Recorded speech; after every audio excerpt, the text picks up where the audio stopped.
Donc on va en passer sur la partie plus économique. Donc l'image actuelle donc, au design, c'est celle-ci. C'est le doublement de ses effectifs en un an. C'est déjà un beau challenge en soi. On est 215 collaborateurs à l'heure d'aujourd'hui, répartis sur principalement 3 zones. Alors bien sûr Dijon, l'ancrage, il y a un peu plus de 100 personnes à Dijon, très spécialisées sur l'oncologie bien sûr. On est bien sûr, comme vous êtes ici, sur le centre des Ulysses, donc François Yaffil, où là on est arrivé en fin décembre 2016, dans les conditions que je vous ai déjà un petit peu indiquées, et avec une équipe de 57 personnes, chimie, biologie, dirigée avec des gens expérimentés en termes de drug discovery, et c'est vraiment l'expérience et les technos qu'on venait chercher. Depuis, il y a à peu près une bonne vingtaine de personnes supplémentaires sur ce site et qui sont arrivées par des embauches directement, notamment sur la partie chimie, mais également qui proviennent de Bertin Pharma. Donc on a une troisième zone. Alors la zone de Paris-Saclay, on va dire. Paris-Saclay, elle contient bien sûr une bonne partie aussi de notre acquisition Bertin Pharma, avec des équipes qui sont sur Saclay, qui sont sur Fontenay et qui sont sur Orléans, principalement. Et donc là, c'est 47 personnes et l'idée, c'est de ramener ces compétences sur le site des Ulysses. Comme vous le voyez ou comme vous le verrez, parce que vous allez en faire la visite, il y a suffisamment, effectivement, à la fois d'équipement, à la fois de place pour pouvoir développer un staff de 150 personnes, 130 à 150 personnes sur ce site. Voilà, pour nous, c'est important. Et puis, on a une zone sur laquelle on travaille déjà depuis maintenant 3 ans. C'est Montréal, sur laquelle on a développé une équipe, on va dire, au travers d'une joint venture avec une société qui s'appelle Mispro, qui est une équipe qui est plutôt dédiée à l'approche service, on va dire, où là on a des clients en Amérique du Nord. C'est une démarche plutôt business qu'on fait pour développer notre service sur l'Amérique du Nord à partir de Montréal, avec un office commercial qui est à Boston. Et donc l'approche du marché nord-américain reste importante pour le service puisque énormément de centres de décision sont partis là-bas. On peut penser que en étant un petit peu dans le même fuseau horaire, ça rassure nos clients. Il ne faut pas oublier que nos clients viennent chercher notre qualité, donc il faut juste un peu de temps pour développer des équipes expérimentées aussi sur place là-bas. On l'a appris. Même si on veut aller vite, voilà, là aussi le temps joue son œuvre. Donc on y travaille et en tout cas on continue de développer cette approche-là. Voilà, globalement. Donc, ce qu'on peut dire, vous avez les résultats soit passés, soit du premier semestre. En termes de revenus d'exploitation, donc à la fin du premier semestre, c'est 11,4 millions d'euros. C'est également 4,7 millions d'euros investis. Alors, si on veut simplement comparer à la même période l'an dernier, c'est le double. C'est plus du double. Donc, et ces investissements, on va en parler, ont été faits bien sûr sur les travaux qu'on vous a montrés. Voilà.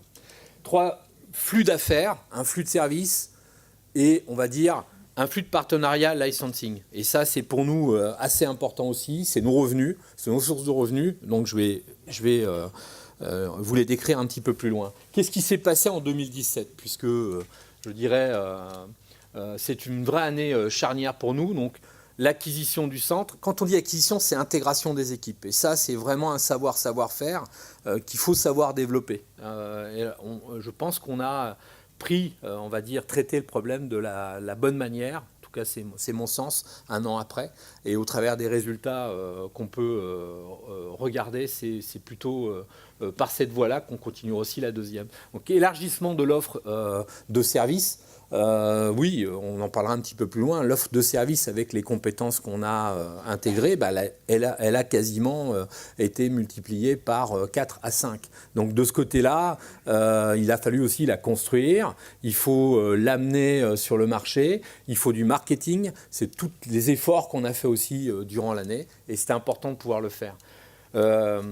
les premiers résultats tangibles, ben vous venez d'en voir un petit peu des images assez précises. Quand on dit passage en lit d'optimisation, ça veut dire qu'on a travaillé pour avoir effectivement des molécules possédant le bon profil, et en particulier sur 2 projets en onco extrêmement importants. Et bien sûr que parallèlement, on a RIPK2 qui était en ligne, et donc qui a avancé, et puis également LRK2, vous avez pu le voir. Donc tout ça, pour nous, c'est important en termes de critères de mesure. La deuxième acquisition, ça prend juste un peu de temps aussi de la faire, on va dire, en moyenne ça prend 1 an quand même, de discussion à plusieurs personnes. Et donc on a mené ces discussions et on a effectivement abouti à l'acquisition de cette partie service de Bertin Pharma, qui est une structure extrêmement intéressante par sa construction, par sa philosophie et par les technologies qu'elle contient. Par contre, il faut aussi bien la réintégrer à l'intérieur. Et ce sont des gens qui viennent, alors à la différence des gens qui viennent de GSK, qui viennent d'une culture service également. Donc ce sont des cultures différentes, ce sont des conventions différentes pour les amateurs. Donc il y a énormément de discussions aussi sur l'intégration, l'harmonisation. Voilà. Et c'est une opération qui a le mérite aussi d'être directement relutive. Et donc ça, c'est aussi important. Poursuite de la première étude clinique donc au design. On a parlé des radiotraceurs. Vous avez vu la place que ça prend dans l'arsenal de la médecine de précision. Et donc, c'est surtout la première molécule donc, au design en essai clinique, en collaboration avec nos partenaires.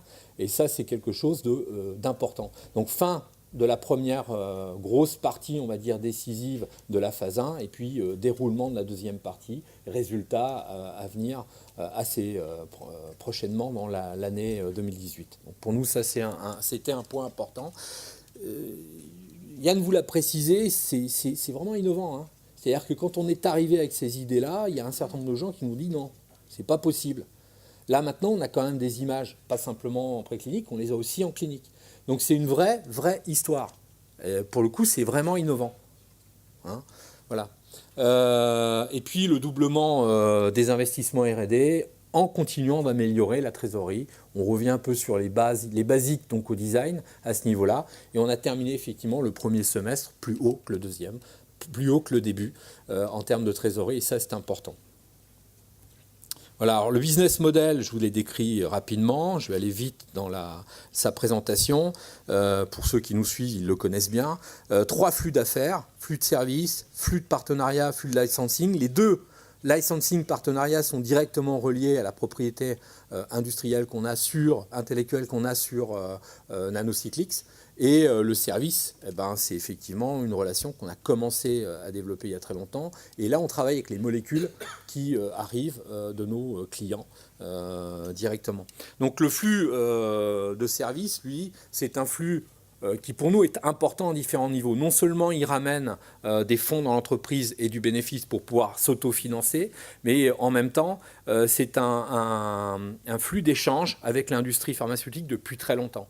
Et c'est ce network-là, cette confiance-là, cette crédibilité-là, elle est indispensable quand vous amenez à un deuxième stade des projets qui sont plus stratégiques. Et c'est ce qui nous a permis aussi de mettre le pied à l'étrier rapidement, je dirais, au niveau des partenariats et des licensing. Alors, partenariat, on commence très tôt, d'accord ? On vous a parlé de probe, on peut commencer à ce stade-là, mais il est clair que quand on commence à ce stade-là, on partage le risque très tôt et donc on divise aussi les milestones qui viennent derrière. C'est logique, ça mérite d'être dit. Et quand on peut aller plus loin, en direction du licensing, c'est-à-dire éventuellement amener une molécule à un stade de développement plus avancé, candidat médicament ou molécule en essai clinique, là, effectivement, on couvre une partie de risque plus importante et donc les revendications en termes de retour sur le développement du médicament sont plus importantes. C'est une logique imparable. Voilà. Alors, l'organisation de l'entreprise. Ces flux d'affaires, c'est la manière de lire aussi les résultats de l'entreprise à l'heure d'aujourd'hui. On parle d'entrée de commande, on parle d'investissement et de l'autre côté, on parle de chiffre d'affaires. Alors, je sais que c'est difficile pour des investisseurs en biotech de rêver avec des chiffres, parce que finalement, il vaut mieux pas en mettre et faire rêver avec des deals qui sont signés. Nous, on met des chiffres. Et l'an dernier, notamment, dans la présentation qu'on a pu faire, on ramène effectivement un chiffre d'affaires service et on dit c'est aussi un objectif. Alors un chiffre d'affaires qui global de 40 millions, ça fait peut-être pas arriver à côté des 7 milliards de la vente d'Impact, mais tout ça fait partie aussi de la philosophie de développement, aussi du modèle économique qu'on vous propose au final, avec un flux récurrent. Et donc une forme de sécurité et de persistance de l'entreprise dans le temps. On n'est pas relié à un projet, on construit. Donc on est capable de tenir la distance sur un projet comme Nanocycliste qui demande effectivement de générer petit à petit des candidats. On parle plus haut que les autres. Donc on peut le faire par ce biais. Voilà, donc vous avez les 3 activités stratégiques qui contiennent les laboratoires et les équipes, et donc les flux de projets qui traversent sous ces 3 catégories, donc interne, externe. Vous avez le business développement et vous avez un organe de gestion, on va dire, et de répartition des ressources en fonction des objectifs qu'on se donne. Ça, c'est un graphique pour récapituler un petit peu ce que je vous dis. Partenariat, licensing, soit on partage le risque très tôt, soit plus tard, et c'est les courbes de revenus que vous voyez effectivement en rouge et en bleu. Donc si on partage plus tôt, ces courbes de revenus sont moins élevées, c'est logique. Si on partage au niveau des phases 1-2, eh bien à ce moment-là, on a une courbe exponentielle derrière. C'est pour que vous compreniez aussi les choix qu'on fait. Et quand on fait le choix de porter un projet plus avant, comme RIPK2, quand on fait le choix de porter un projet LRK2 et qu'on s'en donne les moyens, parce que c'était quand même un peu l'exercice, eh bien on peut attendre effectivement à ce moment-là, certes attendre, mais attendre effectivement des retours financiers plus importants. Voilà, alors ça c'est un peu les leviers et la mécanique, c'est pour vous décrire un petit peu, je dirais, les revenus. Alors les revenus à une grande part de service sur les revenus, c'est la part variable, on va dire qu'il y a la part des 3 flux, il y a surtout la part du partenariat et la part du service. La part du service est importante sur nos revenus, elle permet de compenser la variation de la part des partenariats, parce qu'un partenariat, on met longtemps à le négocier, on le signe, on le vit, et quelquefois il s'arrête, et donc ces financements-là disparaissent du chiffre d'affaires, d'accord ? Mais on peut les compenser. C'est ce qui s'est passé notamment, je dirais, et c'est ce qu'on peut retrouver sur S1 2017, où vous avez vu l'arrêt de la collaboration avec Ipsen, donc une diminution des revenus quelque part associés à ce partenariat, mais par contre une augmentation de plus de 10% du chiffre d'affaires de service qui compensait finalement cette disparition. Donc c'est une mécanique qu'on continuera d'étudier, parce que c'est un modèle qui finalement est assez original, que d'autres ont essayé de développer avant nous. C'est pas simple, c'est nos règles. Donc, par contre, avec effectivement une gestion également de la trésorerie, c'est ce que ça permet. Voilà. Pour la partie doublement des efforts en R&D, il faut bien voir, on parle de revenus, on vous dit à peu près 11 millions et quelques de revenus, un investissement important. Donc on a un versement de la part de GSK qui, sur 4 ans, qui est de l'ordre de 7,9 millions d'euros. Et ces 7,9 millions d'euros, on les compte comme une subvention à l'intérieur de notre comptabilité et de nos bilans. Donc c'est ce que vous pourrez retrouver. Donc nos revenus augmentant, on a également une progression de notre trésorerie et en même temps que la progression de notre budget, de nos investissements R&D. Voilà. C'est aussi une mécanique importante, vous pouvez voir. Donc. Alors, les revenus d'entreprise, c'est aussi, pas en premier, mais c'est la cerise sur le gâteau, le crédit d'impôt recherche. Ce crédit d'impôt recherche, en l'occurrence, sur ces chiffres du premier semestre, n'était pas compté. Il a été versé effectivement sur le deuxième semestre. Voilà. Mais c'est un outil important, c'est un outil qu'on prend en compte. Et plus on augmente notre investissement R&D, plus cet outil est effectivement d'un soutien pour nous important.